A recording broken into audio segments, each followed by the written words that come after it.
Sahana bhavatu sahanao bhunaktu saha viryam karvam bahai tejasvina vadhitam astu ma vidvisha bahai. Om Shanti Shanti Shanti. Om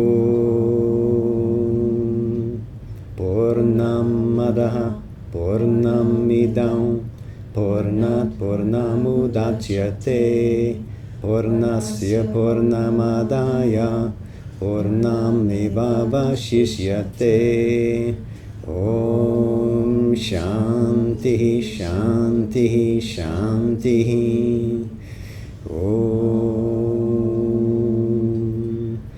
Asato Ma Satgamaya Tamaso Ma Jyotirgamaya Mrityorma Amritam Gamaya.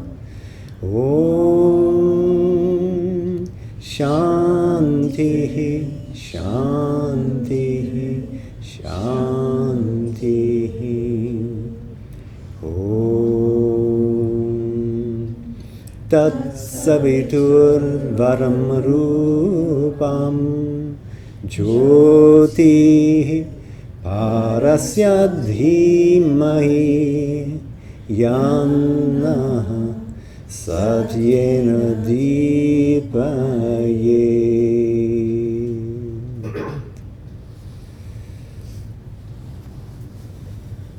So this section is about partial yoga, the yoga of the parts.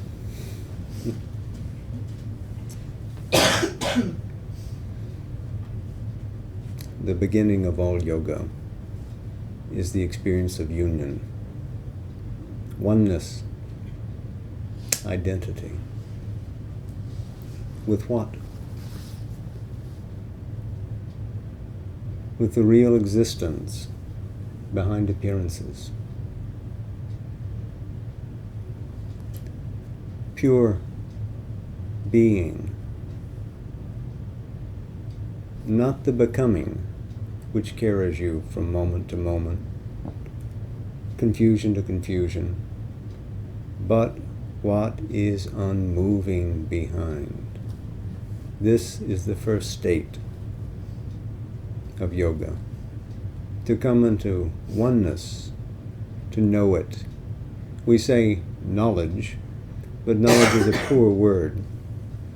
Knowledge is a study of being. It is an activity of consciousness. We mean knowledge with a capital K, what is connoted in the Greek term gnosis, Gnosis.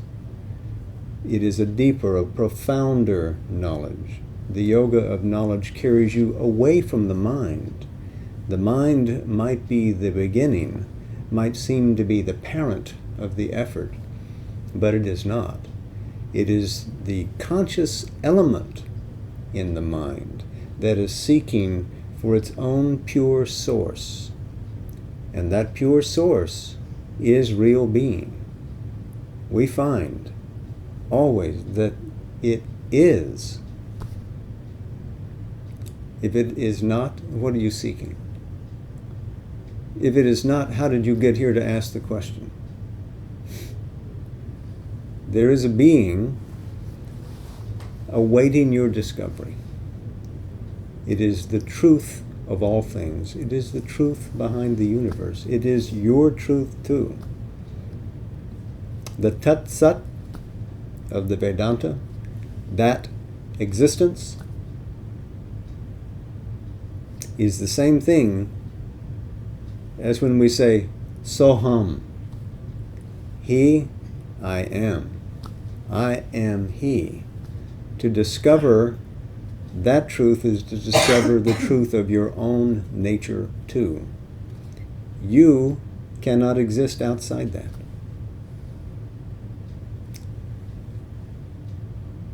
To be able then to find what is the truth of your nature and the truth of that supreme existence in the truth of everything else around, so that your experience of oneness is abundant,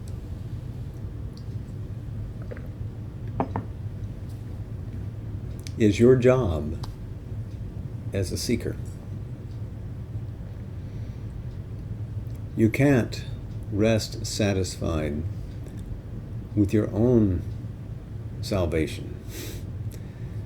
If you get to that knowledge of the self, say, well, I'm done. The rest of you take care of yourselves. Because it is that same self reflected in all others that seems to be in bondage, that seems to be suffering, and you can't ignore it. You have to find this oneness everywhere, in every soul that you meet, in the person that is your bitterest enemy, in that thing for which you have only repulsion, in that God that you worship, in yourself. It is always that one that you find essentially there. And the beauty of the yoga of knowledge, jnana yoga, is that it cuts like a knife through appearances to reach the dead center of that truth. But the truth that knowledge finds or discloses is not a greater truth than the truth of love. Sri Aurobindo, in writing in these notes, and here, so that my memory won't be imperfect, I'm going to refer to something.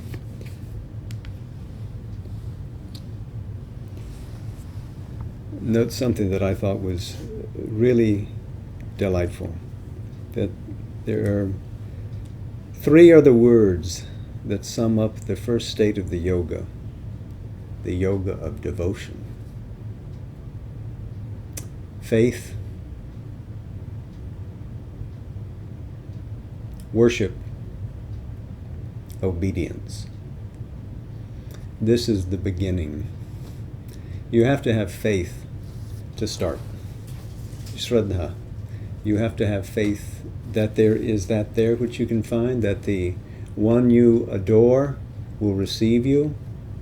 You have to have the faith that you can make the journey like others have before you, that it's real, that it's worth it, that this life that you're leaving behind, in a sense, that is your fixity in it, is worth this journey, this risk, this adventure, because you don't know if you'll get there, but you'll bet everything on it that you will.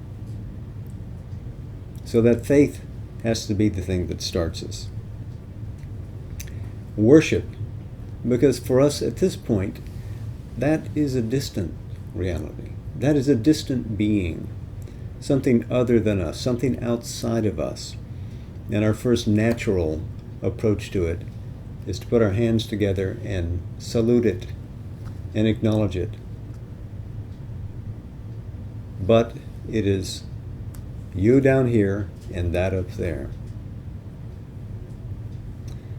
And the third word in this triplex is obedience. So here is the law of love.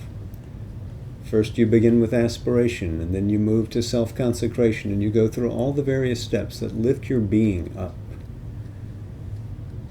Aspiration, again, a companion of faith. If you don't aspire, how can the divine pull you out? If you're not willing to rise like a flower out of the earth, how will the divine help you? But if you just lift your head and begin, every movement that you make, the divine seconds and pulls you still more upwards. And then the self-consecration is necessary. That means to make yourself sacred. to not be immured in negativity, egocentrism, but to be willing to be big in spirit, to be able to step onto that altar, yourself the sacrificial beast, ready to give yourself, to say, I will. But that's just the first one. There's another 3 words: adoration, delight, self-giving. So if in this first phase we are in the approach to the divine, starting from the exterior, moving to the interior, from the near to the far, here adoration is an ebullience that rises in the heart as you begin to live an inner life. The first thing that you feel is, as you approach that, a sense of, oh my God, literally, look at how wonderful. It is magnificent, it is sweet, it is pulling me into it. And that adoration is a natural thing, because now you're in its ambience. Delight. The harmonies of the heart begin to express themselves. And one wants to give oneself. One wants to offer. It is no more a beast on the sacrificial altar. It is now, take me. This part I just discovered in myself. Will you have it? Here's a nice thought that I had today. May I give it to you? What service may I perform to you who live in all other beings? There is this kind of joy in the approach, which means nothing is held back. One simply wants to sit on the lap of the beloved. And then, even more, love, ecstasy, self-surrender. Because that approach culminates in love, in the rapt union between the soul and the divine, like a small soul and a large soul, moving together, embracing. And it is deep, it is unfathomable. It goes beyond friendship. It goes beyond being a child. It goes beyond being a lover. There's no way to express what utter oneness is. But love, at that height, is its pure expression. Ecstasy. Sri Aurobindo uses this term here because there's nothing that really takes us beyond delight except the sense that we're thrown up, we're thrown out into a fierce ananda. And surrender is the law of our works then. Surrender is the law of our being. It is not any more self-giving. There's no sense of self. Now it's just, take me. And the divine assumes you into its own being. The communion is deep. Notice that Sri Aurobindo, when writing about the yoga of love and devotion, does not exclude the beatitude of moving into the absolute. Normally the yoga of devotion says, this God with this name I worship and love. Sri Aurobindo says, break that down too. Personality, impersonality, this experience beatifies the whole of our nature, and we rise and rise until we meet and commune with that which has no name or which takes all names, whatever is just for the being who approaches that is the form it assumes. If you're large enough in spirit to need no form, then it says, welcome, just as much.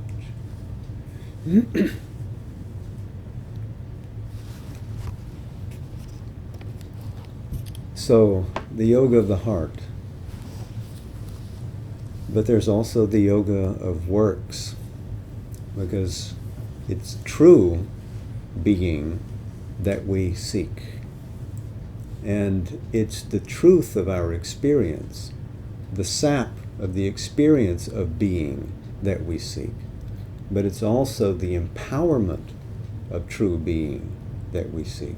To move and live in the world in an enlightened way. To move in an increasingly enlightened way. To do that, we have to give up our personal sense of doership. That this is my job and my work and nobody else can have it. And when I've done it, then I get the reward for it. And that's why I do it. If all is contingent on our personal will, then our success in yoga can only be done by ourselves.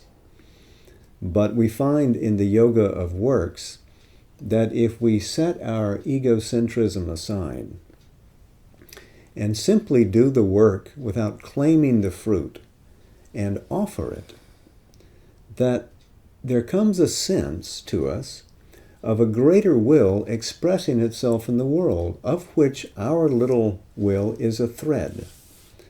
So learning to be in tune with that greater will, we give up the ownership of that little thread and let that energy work through us. And as it works through us, it lifts us into greater recognition of what it is, so we begin to get knowledge. It purifies our heart so that we're not doing it for ourselves anymore. We're doing it for the divine who is above, but also everywhere. And we're grappling with our nature. Now, normally we may think of our nature as being a bondage. At least it's a commonplace in yogic practice to think that, oh, this body is a mess and how can I ever make any progress as long as I'm chained to it? Let me become an anchorite and move away from it, and then I'll find the true spirit. One can do that. But it is a greater task, a greater yoga, to live in that same spiritual consciousness while dealing with the body, while dealing with the emotions, while dealing with the mind, and moving again from the near to the far, finding out the inner dimensions of ourself, living centrally from our soul, living in the awareness of the universal self, all become possible as we work and offer that work. We like to think that sacred work is of a certain kind. Like we think that knowledge, when it's divine, is of a certain kind. But any work can be significant, can signify that state of communion with the Supreme. It isn't that writing books or giving lectures or presiding over the Senate, running a company is better work than anything else. Writing a poem is better than cooking a nice dish. Whoever works in communion with the divine goes to the divine.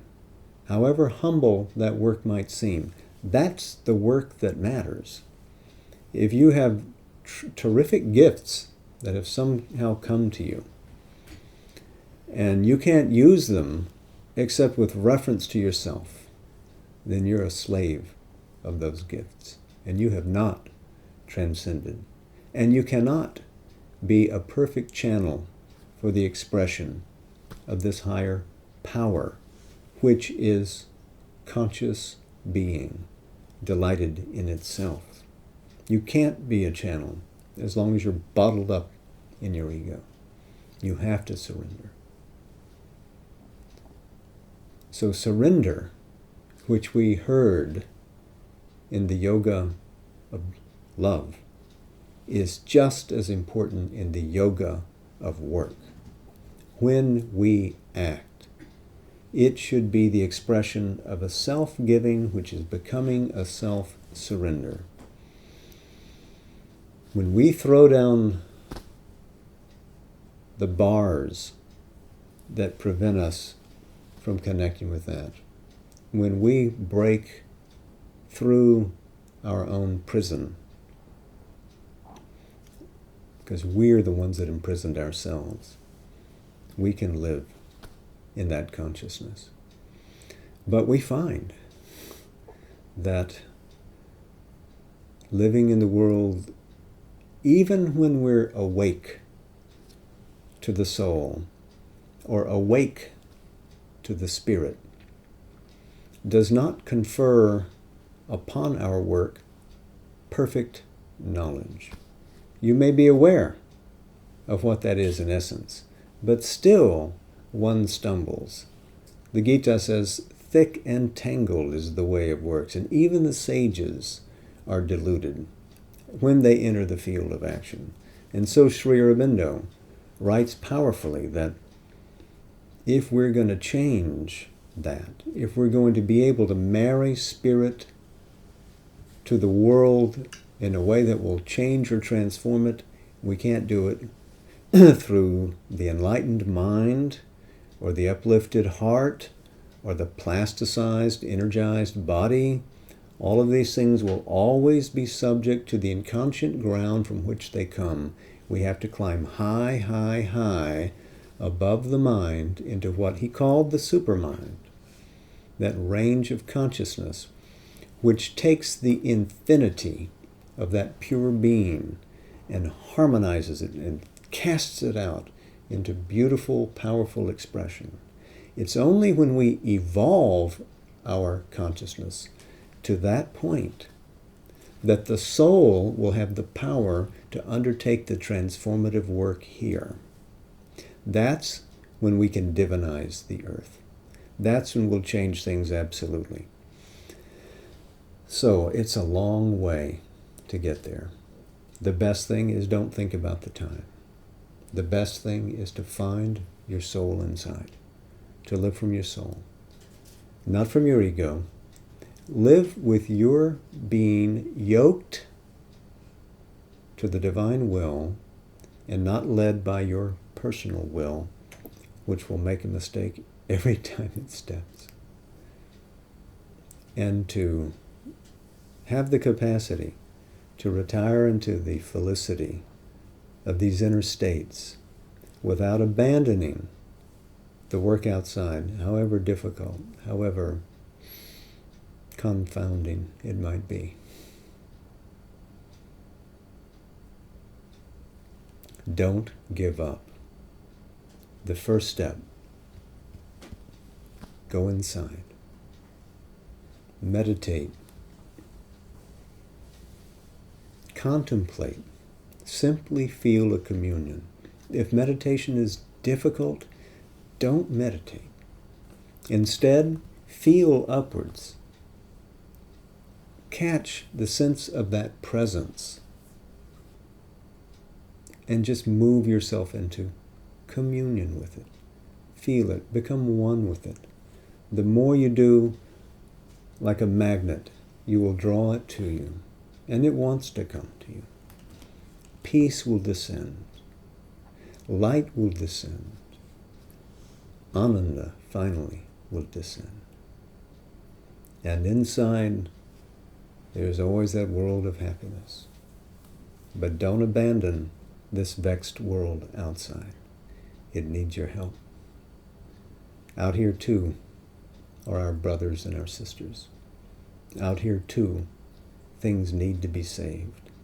Not saved and thrown in the experience of moksha into a supracosmic absolute, but made aware here. Wouldn't it be a wonderful experience to live in a body that is aware of its hosting a divine life force, a luminous mind, quiet and stable, a supramental, all-harmonizing consciousness. All of it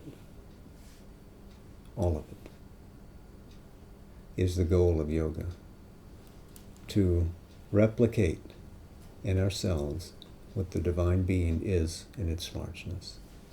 Transcendent, universal,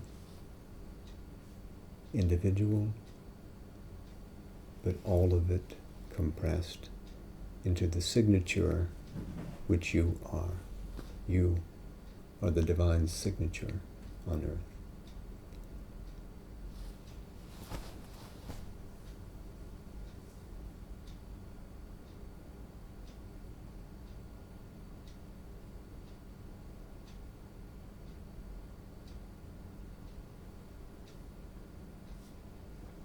So here he's speaking of partiality.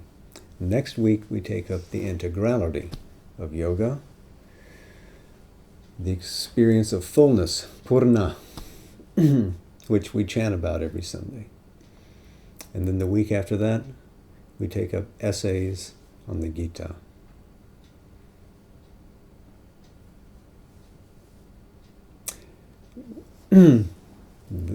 Let me also say that is going to be, if I'm not mistaken,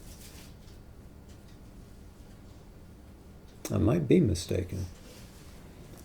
Next week is the 31st, right? So we finish that then. And then on the 7th, I guess we'll start essays on the Gita. Or would you prefer to start it on the 14th, which is when we celebrate Sri Aurobindo's birthday, because it will already be the 15th in India. And we'll just have a sort of, I don't know, an improvised session next week, or that week. No strong feelings about it? Okay, I'll make the decision. I'll get back to you. All right. So, questions or comments?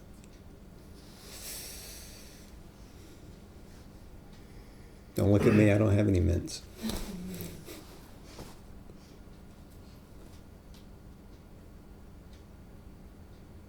Welcome to Angela. She's just had a birthday. She's still in the glow. See how radiant she is?